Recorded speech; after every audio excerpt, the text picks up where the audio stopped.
Voici les mouvements que nous allons apprendre aujourd'hui.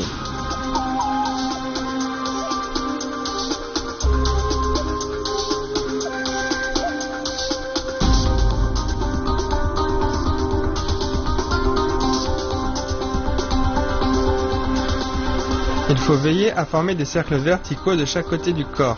On forme une courbe et on tourne ainsi de suite.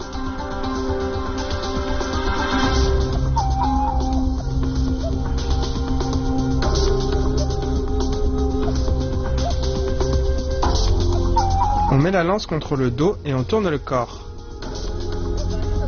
Quand on tourne, la lance tourne naturellement du dos vers l'avant. Il ne faut pas la ramener avec force.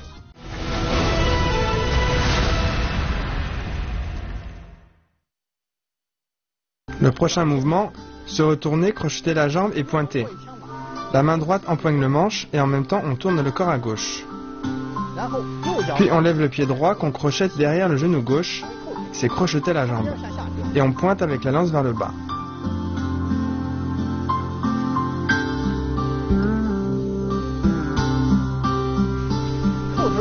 Crocheter la jambe et pointer.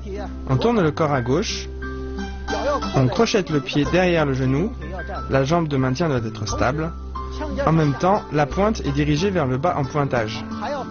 Lors de l'exécution, la main doit empoigner la base du manche et la pointe est vers le bas pour pointer. De plus, le pied doit être crocheté à l'arrière du genou et il doit bien coller. Bien, refais-le une fois.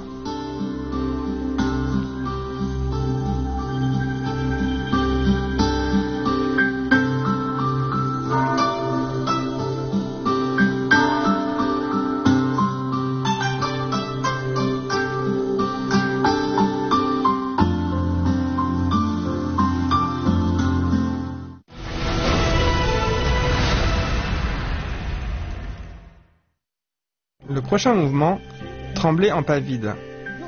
On recule le pied droit, la main droite tire la lance et en même temps on allonge le bras gauche et on empoigne la lance. Je refais une fois, regardez bien. Trembler.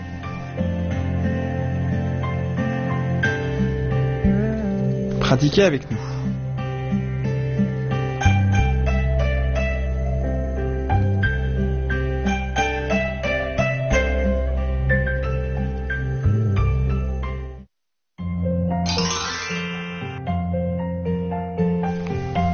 Se retourner, crocheter la jambe et pointer.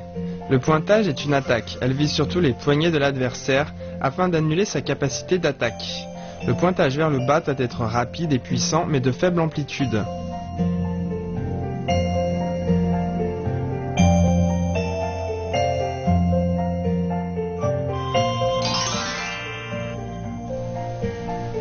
Trembler en pas vide. On l'utilise surtout lors d'une attaque directe de l'adversaire. Le tremblement permet de le désarmer ou bien de l'obliger à changer de direction.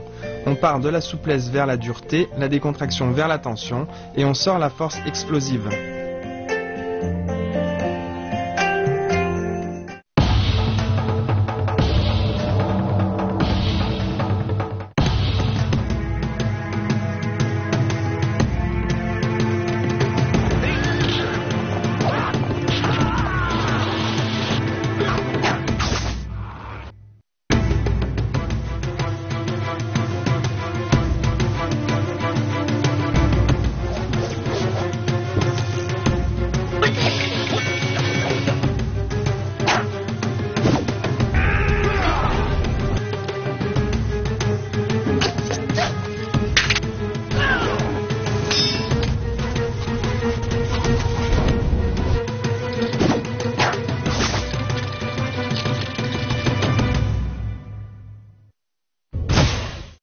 Le prochain mouvement, avancer et cercle de lance. La main gauche tient la lance entre les doigts. La main droite amène la lance à l'intérieur et en même temps on avance. La lance décrit des cercles verticaux de chaque côté près du corps, comme ceci. Et on peut accélérer.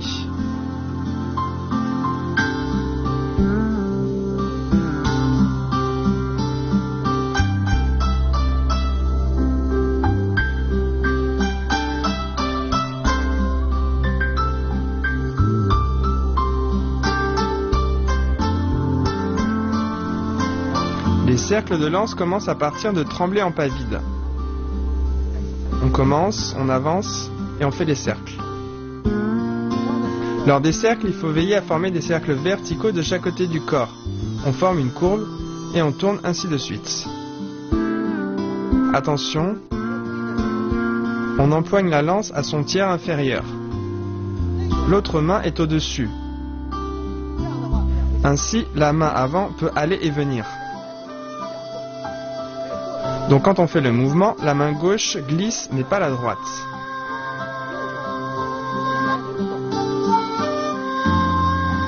Bien, refais-le une fois.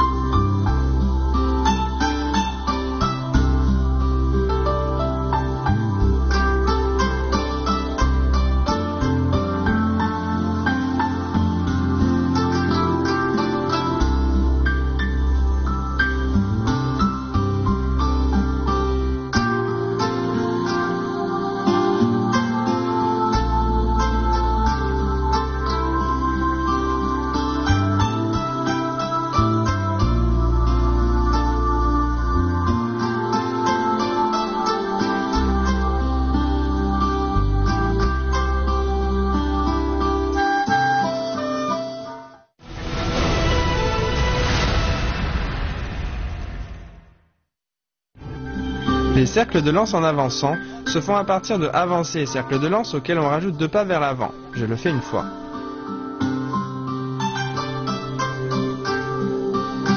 Cercle de lance et en même temps on avance. Pratiquez avec nous.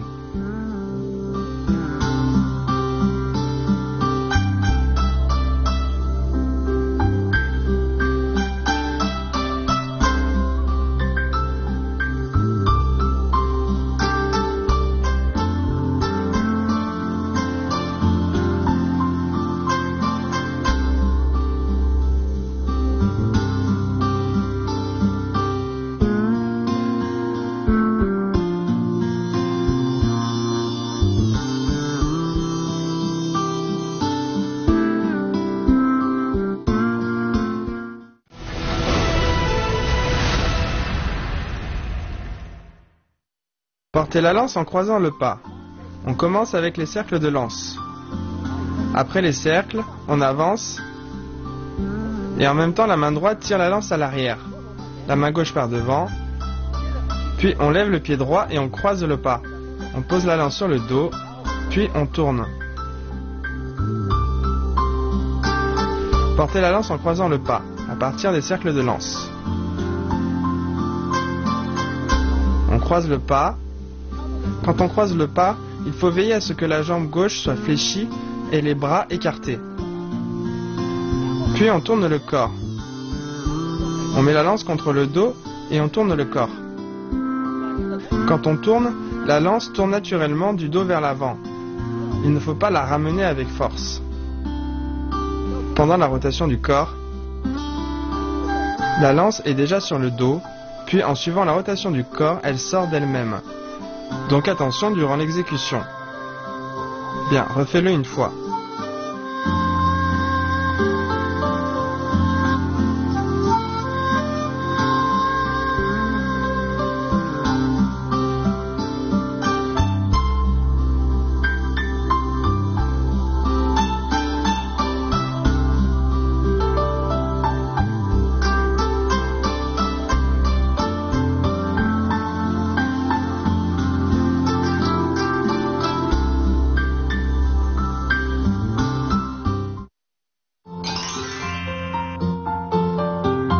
Avancée et cercle de lance.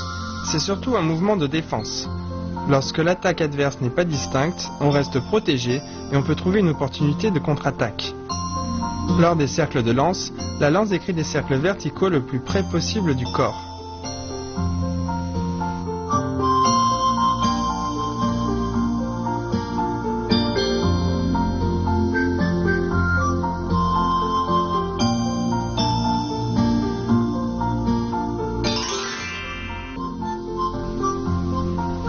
Cercle de lance en avançant.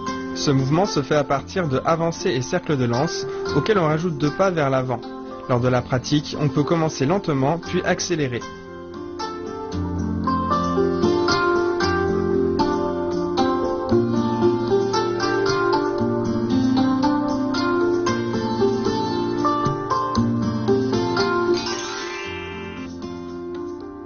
Porter la lance en croisant le pas. C'est un mouvement de transition pour enchaîner avec une attaque inattendue. La main droite doit sortir la force au bon moment, de manière coordonnée, le corps légèrement penché et la main gauche doit saisir la lance de manière précise et stable. Le manche doit être le plus proche possible du corps.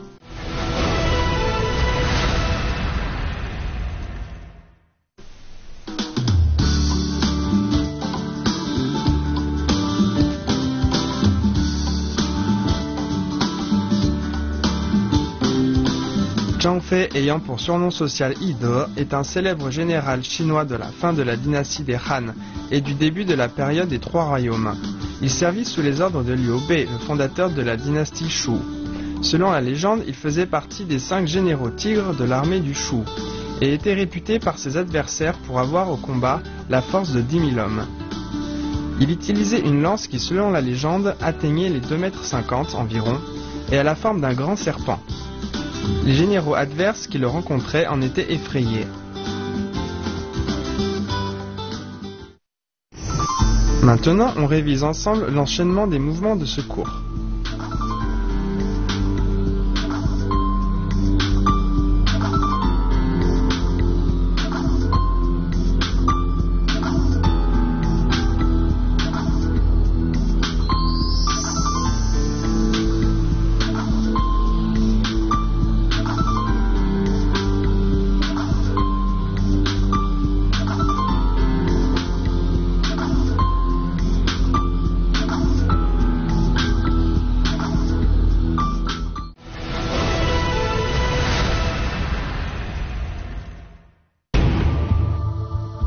Regardez l'ensemble des mouvements des 2 premières parties de la forme de la lance.